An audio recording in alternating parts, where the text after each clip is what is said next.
Hello everyone and welcome to 9-inch Charge. There's been a brand new article on the Warhammer community website talking about the old world and giving us some more news and information about that and some brand new artwork. So I thought we'd just have a look at it together, see what it's got to say, because actually I've read it a few times now.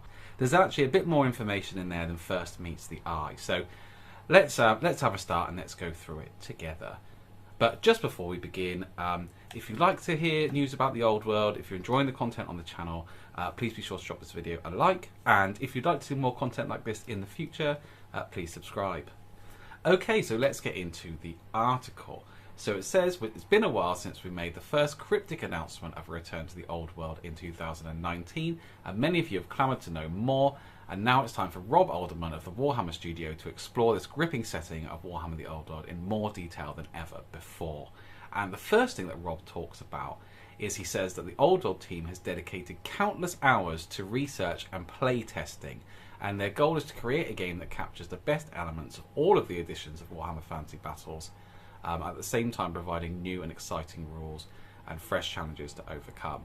Now what's really cool about this is that it seems like it's well into the playtesting phase. Now there have been some rumours coming out saying that they're playtesting 4 armies at the moment. So that's really good to know that, you know, the rule set seems to have been written already, and we're just kind of into the final stages of working out the nuances of the armies and things like that and how they work. So that's really cool and great that they're trying to encompass more than just the last edition and working on that, and they're looking through everything. So that's very cool to know. Now, the old world setting that is, the article goes on, one of the most important aspects of Warhammer the Old World is the setting itself. Obviously the world that was a world of legend destroyed by the machinations and the ruinous powers of chaos at the culminations of the end times, an event that doomed the denizens of the old world to oblivion and heralded the birth of the mortal realms and the age of Sigmar.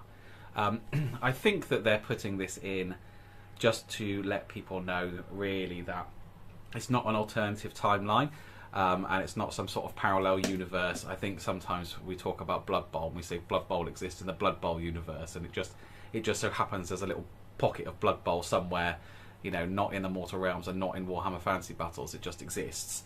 So I think what they're trying to say is that, you know, the article does say, although the setting is returning, these events still happened and the old world was destroyed. So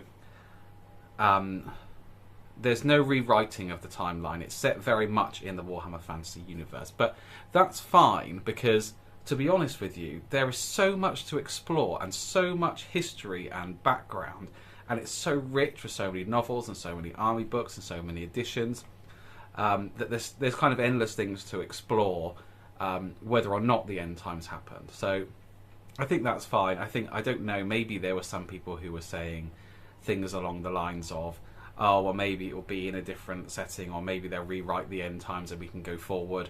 That's not happening, but you know, that's absolutely fine. There's so many cool things that they could cover. So, and then it goes on to talk about the Great War against Chaos. So just going back a step, when they first announced Warhammer the Old World, the first thing they did was they announced that Luan Orcslayer was king of Bretonnia, and he's just started an errantry war against the orcs and goblins, and we got a setting for that which is about 100 years before the Great War against Chaos. And there's all kinds of other things going on at the moment in the old world. One of the things is that there's no emperor in the Empire at the moment.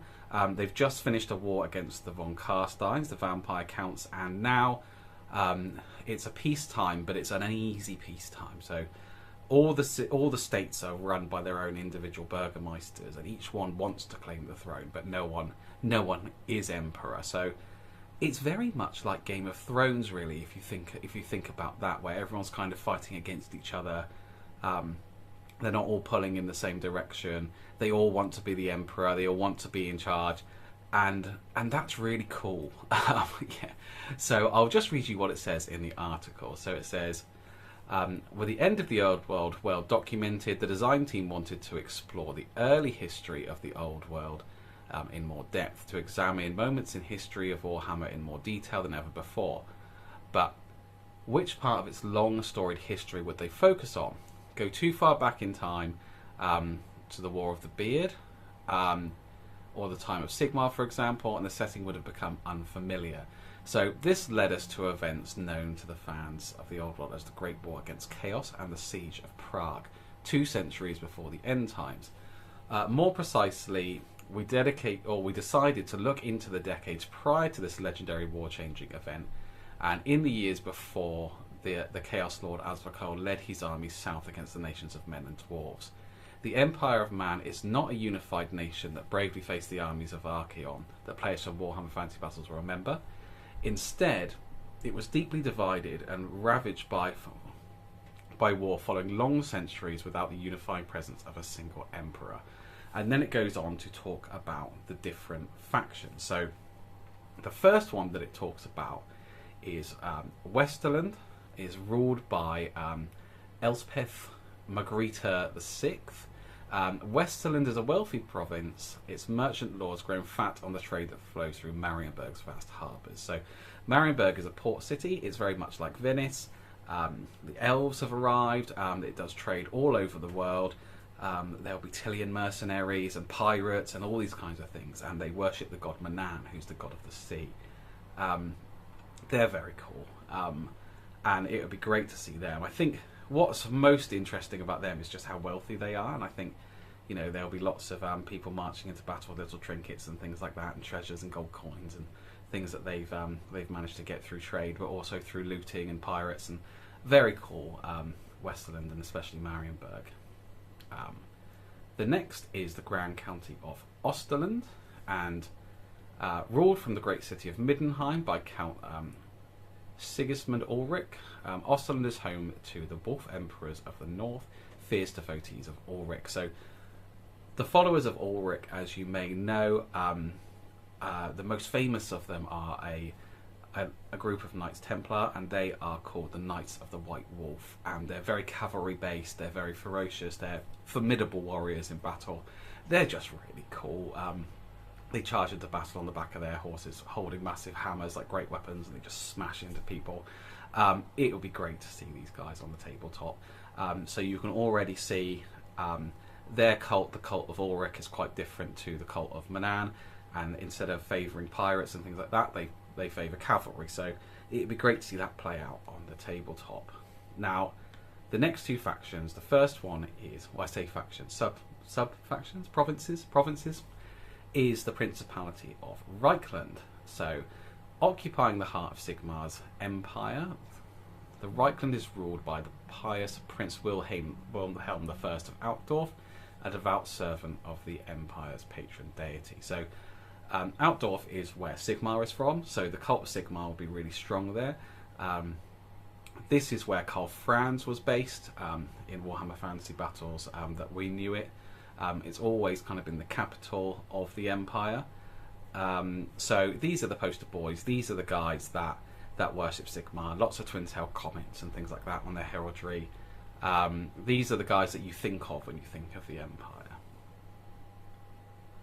And lastly is the Grand Duchy of Talabeg. The largest and most culturally diverse of these 4 provinces, Talabeg is ruled from the great walled city of Talabheim by Duke Ludwig the 12th. Talabheim is a really cool city. It's inside a massive crater from where an asteroid crashed, and so the walls are kind of natural crater walls all around the city. It's really cool. It's surrounded by a massive forest, and they all worship Tal, who's the god of nature. So again, a different cult, a really different take on the empire. Something much different to what we've seen before, potentially. Really, really cool. Very 4 different distinct factions. As I said, you know, the things that I've mentioned there, I hope we get to see on the tabletop. I hope that we get to see different play styles. I hope that we get to see different heraldries, different rules. And I'd like to see what influence the other gods bring, what influence they have on things. So the article rounds out.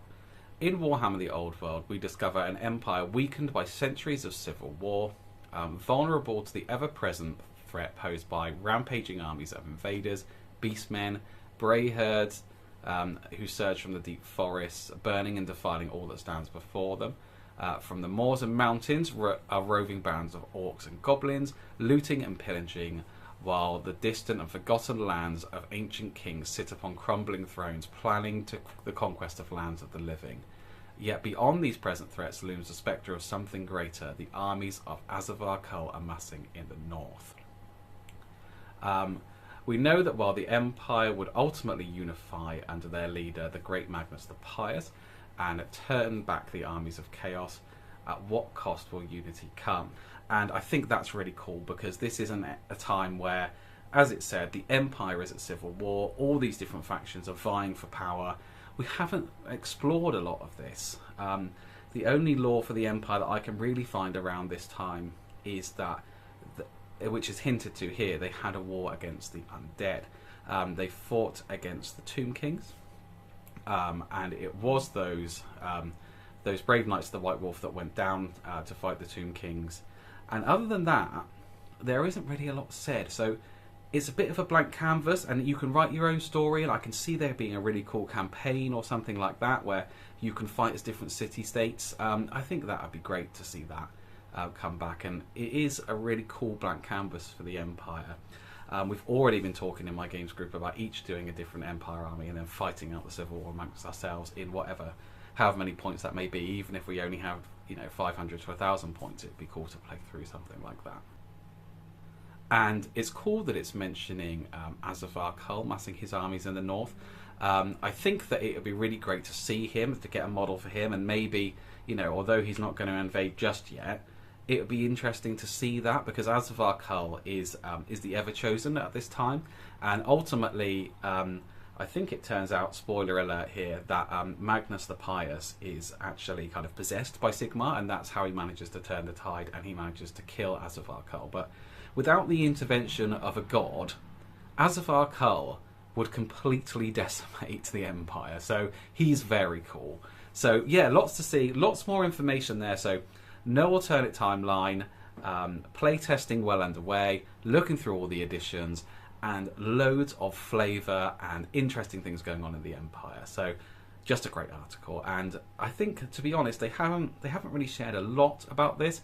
This is probably the best article they've had so far, I think, in terms of giving us information, just outright saying things, because we knew this timeline, but only because we've gone and done our research about Luan Orcslayer and stuff like that, and now they're outright saying, this is the timeline, this is the setting, this is what we're going to have. So hopefully this year, much, much more of that.